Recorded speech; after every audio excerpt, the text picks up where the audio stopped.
তিনি অ্যাডমিনিস্ট্রি international secretary general Irin খানের চাচাতো বোন।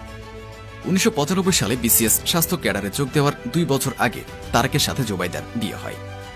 2008 সালে তারেক রহমানের জেল মুক্তির পর শিক্ষা ছুটি নিয়ে তারেক রহমানের সঙ্গে চিকিৎসার জন্য তিনি লন্ডনে যান। বর্তমানে তিনি সেখানেই অবস্থান করছেন। তার বাবার নাম মাহবুব আলী খান এবং মায়ের নাম ইকবাল মান্দা বেনু।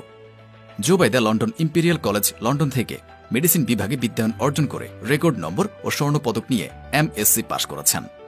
তিনি চিকিৎসকদের সিভিল সার্ভিস বিসিএস পরীক্ষায় প্রথম হয়ে 1995 সালে চিকিৎসক হিসেবে প্রজাতন্ত্রের চাকরিতে যোগদান করেন।